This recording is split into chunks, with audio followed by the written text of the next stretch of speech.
Proyekto Helmo.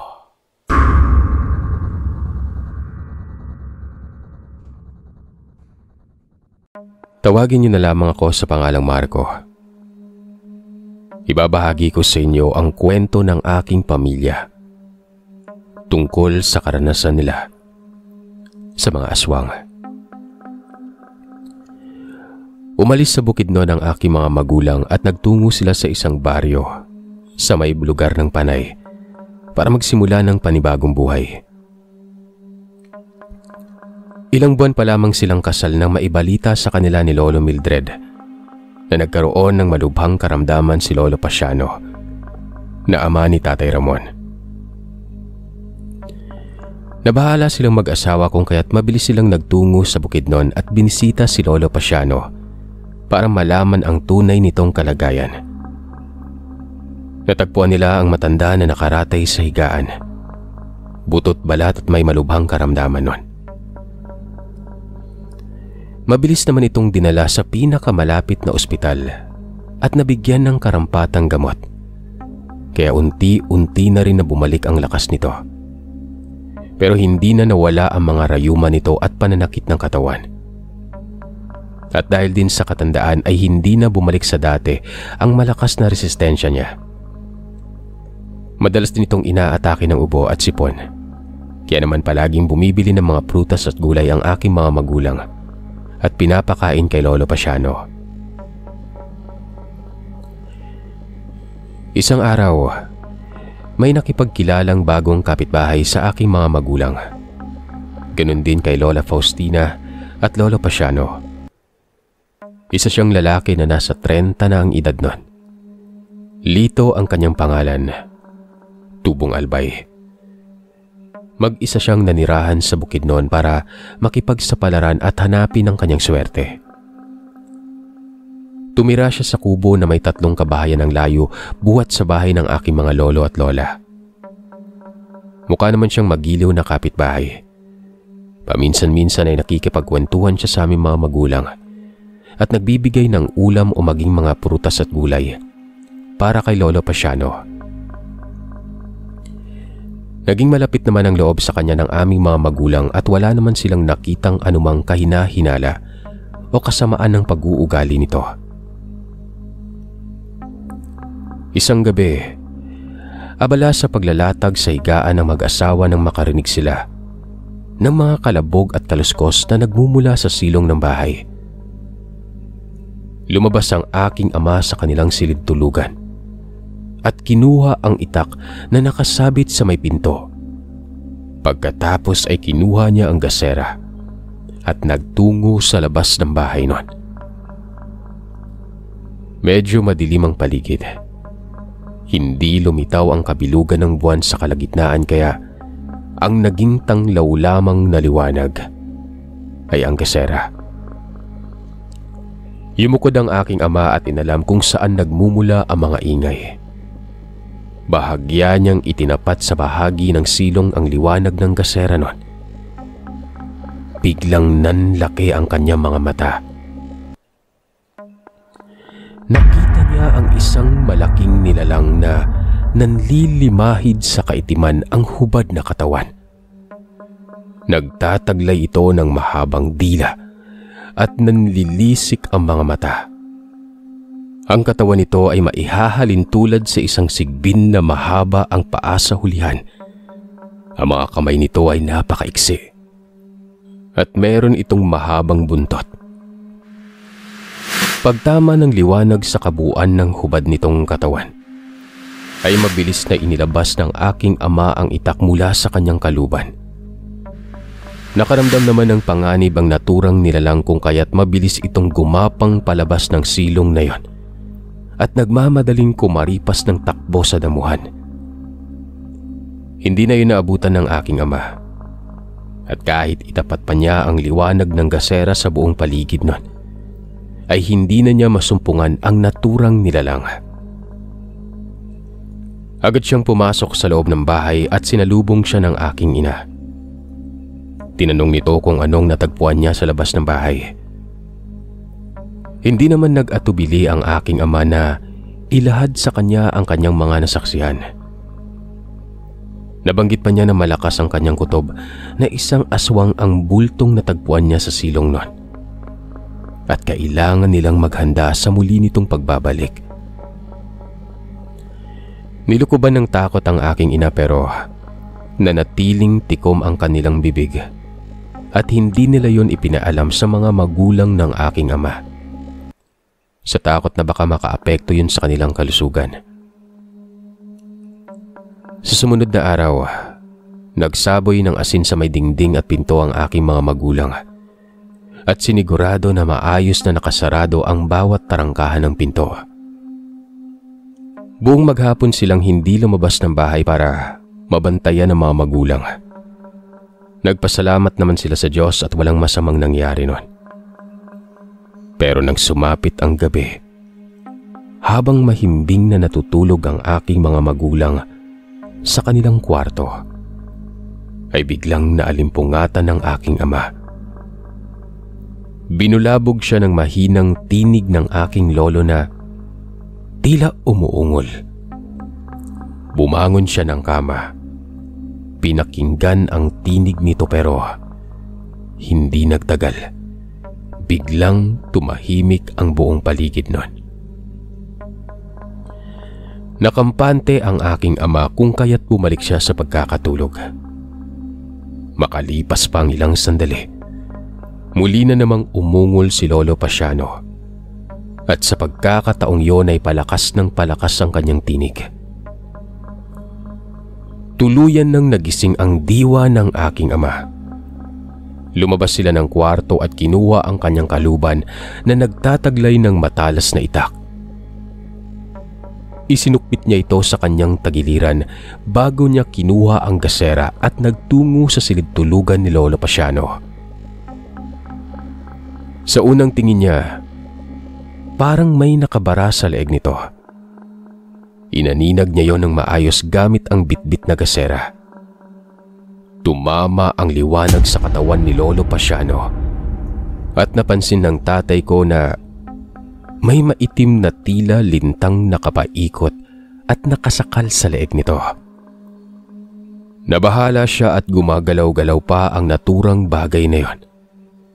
Bahagya siyang kinilabutan, lalo pat umuungol si Lolo Pasiano at pilit na inaalis sa kanyang leeg ang naturang bagay. Buong tapang naman na pinutol ng tatay ko ang maitim na linta. Pinagmasdan niyang mabuti yon. Nabitiwan niya ang maitim na linta at bumagsak yon sa may sahig. Gumagalaw-galaw pa ito at talagang nakakapangilabot na pagmasdan. Napagtanto niya na hindi yon maitim na linta, kung hindi isang dila. Kaya kaagad niyang pinagtataga hanggang sa tuluyang maging pinong-pino ang dila na yon. Lumitaw naman sa likuran niya ang aking ina. Gayon din si Lola. At halos mapasigaw silang dalawa sa sobrang takot nang makita ang mahabang putol na dila na nakalawit mula sa silong. Dali-daling pinagpuputol ng tatay ko ang natitirang nakalawit na dila noon. At dahil doon ay biglang umangil ng pagkalakas-lakas ang nilalang na nagmumula sa may silong. Inutusan ng tatay ko ang nanay ko, gayon din ang kanyang ina na bantayang mabuti si Lolo Pasiano at huwag nang lalabas ng silid. Lalabas siya ng bahay at susundan ang nilalang para tuluyan na itong mapatay.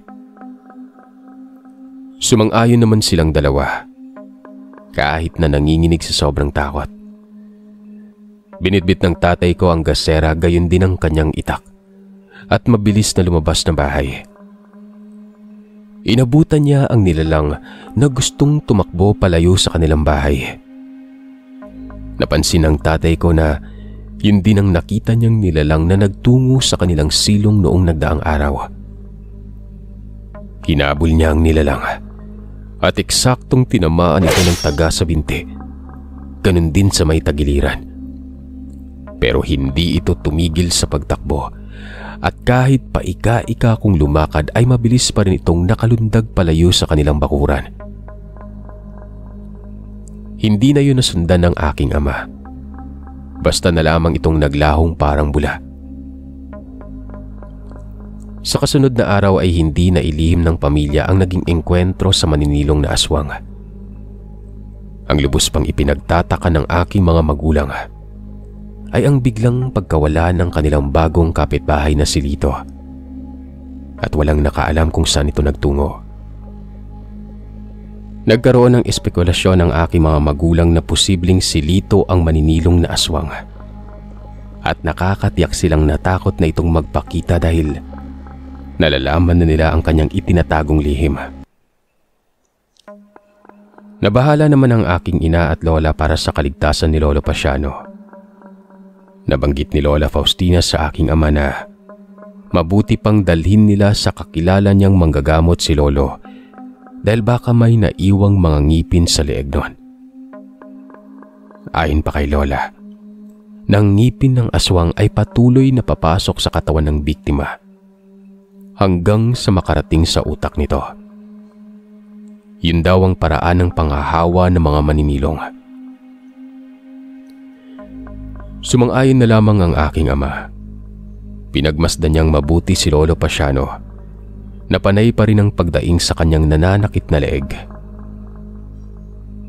Pagsapit ng tanghali ay kaagad na silang umalis patungo sa manggagamot na kakilala ni Lola Faustina. Ang lalaking yon ay isang manggagamot na may kaalaman sa anumang kamandag na mga hayop, maging ang mga elemento na tulad ng maninilong. Kilala siya bilang mananandok.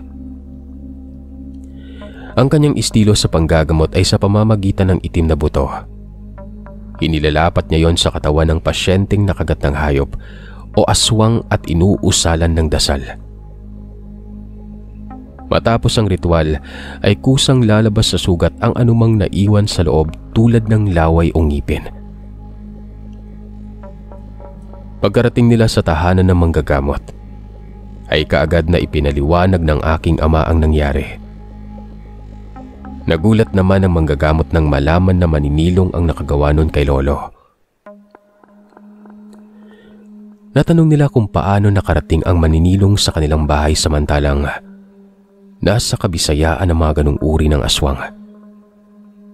Nabanggit sa kanya ng aking ama ang tungkol sa isang dayuhan na naging kapitbahay nila na nagbalat kayong mabuting tao para lang patayin si Lolo. Naunawaan naman ng manggagamot ang mga isinalaysay nito at kaagad na inutusan ng aking mga magulang, gayon din si Lola Faustina, na ihiga sa may kawayang higaan si Lolo Pasiano para maisagawa ang ritual. Kaagad naman silang nakiisa. Kumuha sa isang supot ng itim na buto ang manggagamot at ibinudbud sa sugat sa leeg ni Lolo Pasiano. Kasunod nun, nilapatan niya yun ng telang pula na may langis na buhat sa ahas.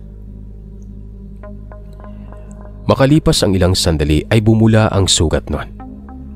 Umangat ang telang pula at mabilis yung kinuha ng manggagamot at kaagad na ipinakita sa kanila ang itim na kuko ng isang hayop. May nakakapit pang bahagi ng laman nito na gumagalaw nun.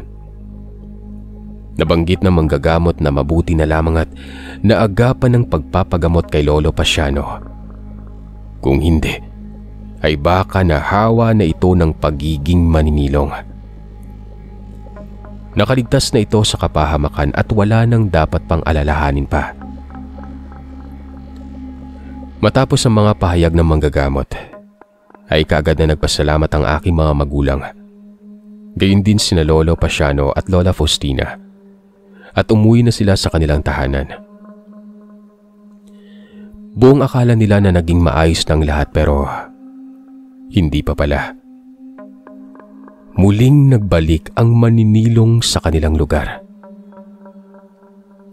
Isang gabi, nakarinig ng mga sigawan sa kapitbahay ang aking mga magulang.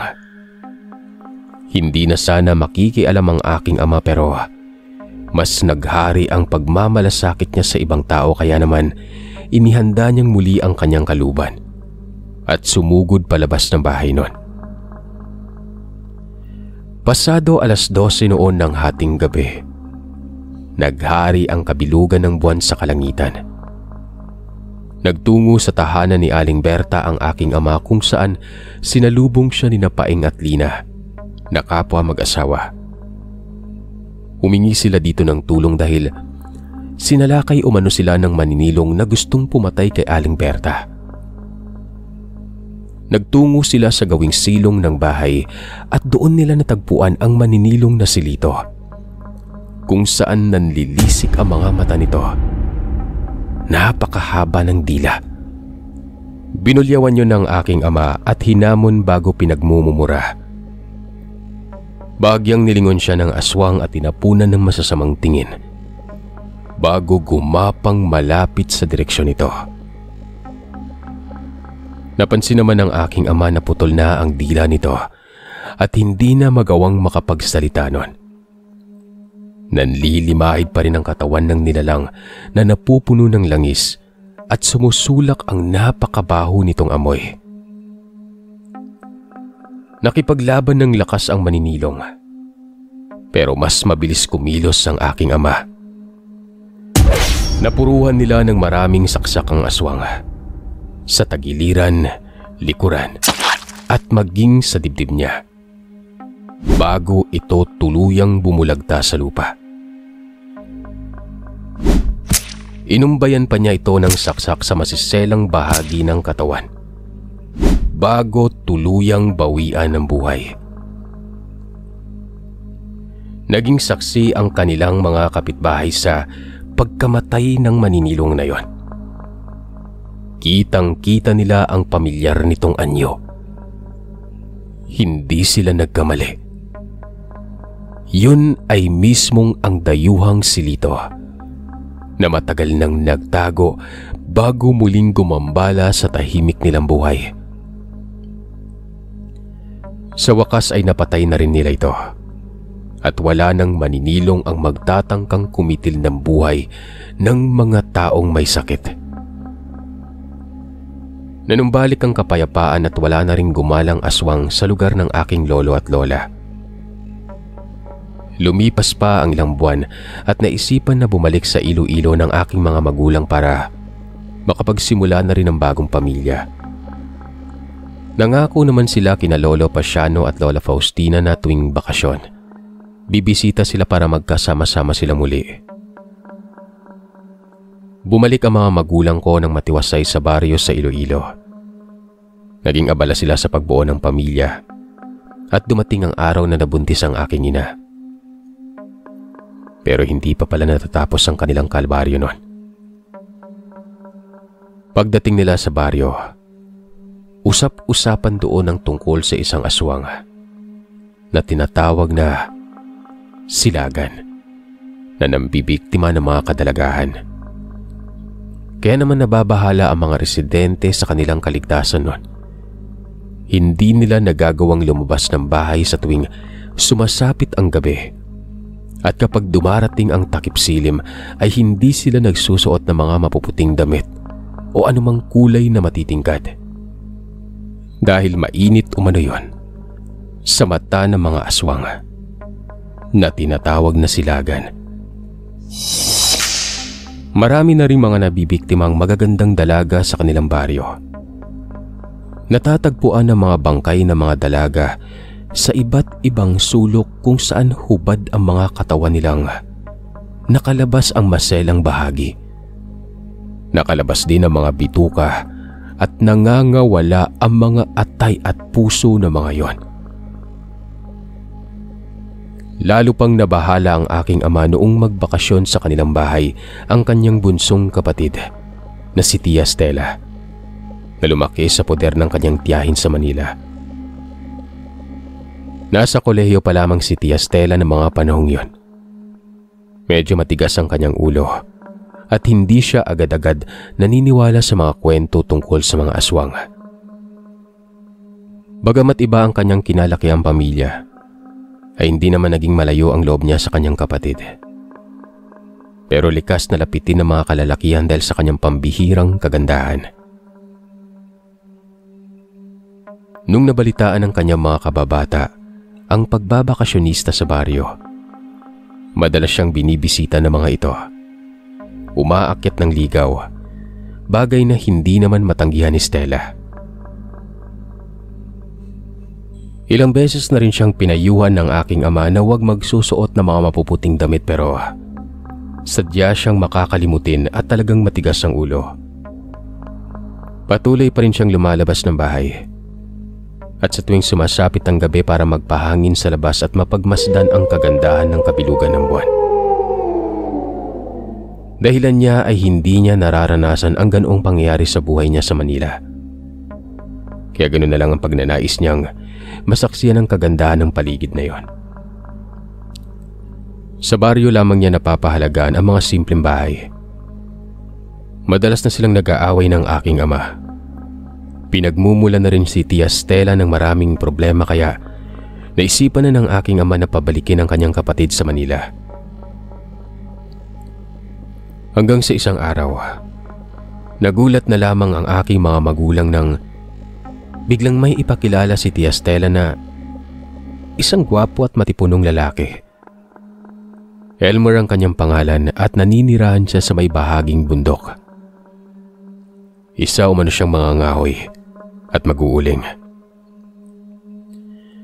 Nakilala niya si Tia Stella sa isang tindahan malapit sa bahay ng aking ama. At simula noon ay naging magkaibigan na silang dalawa. Mabait naman ang binatilyo subalit pinaghinalaan siya ng masama ng aking ama nang mapansin ito na biglang nanlisik ang mga mata nang makitang nakasuot ng maputing damit si Tia Stella. Pinaiwas ng aking ama si Tia Stella kay Elmer at binalaan na wag nang makipagkita dahil para bang may masama itong binabalak sa kanya. Pero hindi pa rin ito nakinig at ipinagpatuloy niya ang pakikipagkita sa binatilyo. Kahit na inaabot na sila ng takip silim sa may daan. Dumako ang isang dapit hapon. Hindi pa umuwi si Tia Stella at talagang nag-aalala na ang aking mga magulang. Hinanap na nila sa mga kapitbahay at ilang kaibigan pero walang makapagsabi kung saan siya nagtungo pero nabanggit ng isa sa mga kaibigan niya na nakita niyang magkasama sina Tia Stella at Elmer sa may bahaging kakahuyan nung umagang yon. Pero pagkatapos noon ay hindi na niya alam kung saan pa nagtungo ang dalawa. Kinutuban na ang aking ama kung kaya't naghanda sila ng itak at isinama niya ang kanyang tatlong kaibigan na may dalang mga baril nun at nagtungo sila sa bahaging kakahuyan. May ilang kilometro din ang layo nito buhat sa kanilang tahanan. Kaya inabot na sila ng gabi bago nakarating sa kakahuyan na yon. Hindi pa rin nila doon natagpuan si Stella, kung kaya't naisipan din nilang magtungo sa paanan ng bundok at nagbaka sakali na matagpuan ng dalaga. Hindi sila nagkamali. Nakita ng aking ama si Tia Stella na naglalakad-lakad sa may paanan ng bundok at tila may hawak na isang piraso ng bulaklak. Nakasuot ito ng bestidang puti at manakanakang lumilinga-linga sa paligid at tinatawag ang pangalan ni Elmer. Nabahala siya nang walang sino man ang lumalabas sa bahaging likuran. Nilukuban ng takot si Tia Stella, lalo pat may natanaw siyang figura sa hindi kalayuan. Sobrang nakakakilabot ang itsura ng figurang yon. Para itong taong unggoy. Nagtataasan ng mga balahibo samantalang nanlilimahid ng itim na likido ang katawan. Dilat na dilat ang mga namumulang mga mata na nagliliwanag sa dilim nun. At nang ibukas ang bibig, ay kitang-kita ang mga ngiping nag-uuslian habang walang humpay ang pagtulo ng mga laway at sobrang haba ng mga braso nito at matutulis ang matatalim na kuko. Puno rin ng balahibo ang buong katawan. Parang unggoy ang nilalang, sumisinghot sa hangin na tila ba merong inaamoy. Napasigaw ng pagkalakas-lakas si Tia Stella at nabitiwan niya ang hawak na bulaklak. Kumaripas siya ng takbo pero biglang lumundag sa likuran niya ang nilalang. Nahablot nito ang kanyang mga paa, kung kaya't napabagsak siya sa lupa. Kinaladkad si Tia Stella ng nilalang at pinagsisira ang kanyang kasuotan hanggang sa tumambad ang kanyang maselang bahagi ng katawan. Akmang susugatan na sana siya ng nilalang nang biglang may pumutok na baril at agad na tumaras ang bala sa dibdib ng nilalang na iyon. Umangil ito ng umangil at bahagyang napaatras. Sumisigaw ito sa sobrang sakit na nararamdaman. Humahangos at humihikbi naman si Tia Stella habang hindi makakilos sa kanyang kinasasadlakan. Pumutok pa ang baril at biglang tumama ang bala sa hita ng nilalang na iyon. Agad itong nagmadaling magtago at lumayo kahit na may tama ang kanyang katawan. Sa puntong iyon ay lumabas mula sa masukal na lugar ang aking ama kasama ang kanyang mga kasamahan. Pinagtulungan nilang maibangon si Tia Stella at pagkakita nito sa kanyang kapatid ay niyakap niya ito ng mahigpit habang tumutulo ang mga luha sa kanyang mga mata. Mabilis nilang nilisan ang naturang paanan ng bundok. Sa sumunod na araw ay hindi na nagpakita pang muli si Elmer kay Stella. Sinikap na maging matapang ni Tia Stella mula sa nakakapangilabot niyang naging karanasan sa aswang na silagan. Nagpalakas na muna siya ng pangangatawan at nagpagaling ng kanyang mga sugat bago siya muling bumalik sa Manila. Malaki ang pasasalamat niya at utang na loob sa aking ama sa pagkakaligtas nito sa kanyang buhay.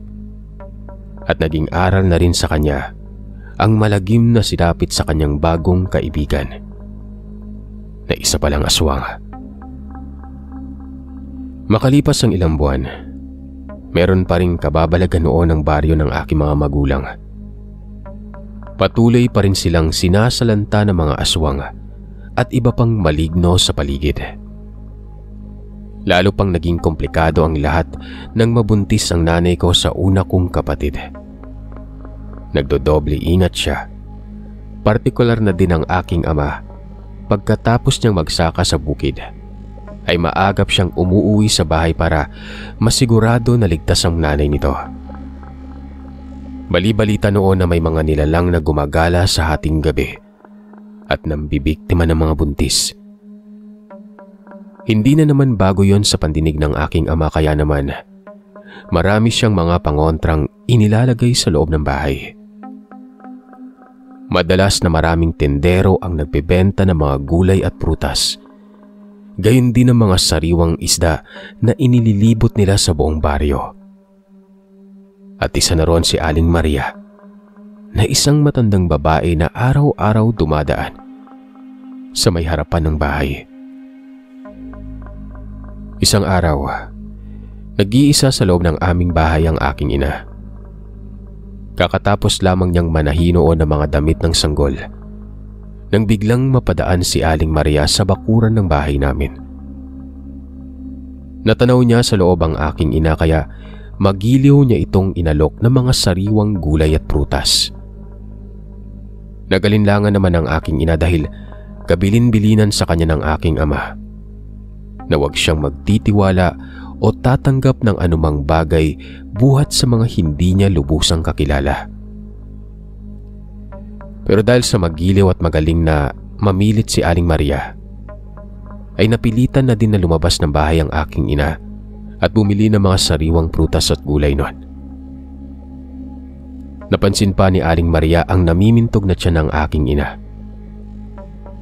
Nagalak siya kung kaya't tinanong niya kung ilang buwan na ang ipinagbubuntis nito. Sumagot naman ang aking ina na magwawalong buwan na ang sanggol kaya lalong namilog ang mata niya. Humingi pa siya ng pabor na hawakan ang tiyan ni nanay. Bagay na pinaunlakan naman ng nanay nun. Agad na nagtiwala ito sa tindera at hindi man lamang ito nagkaroon ng pag-aalinlangan kahit noon pa lang na nakaulayaw niya ito. Unang beses niyang nakilala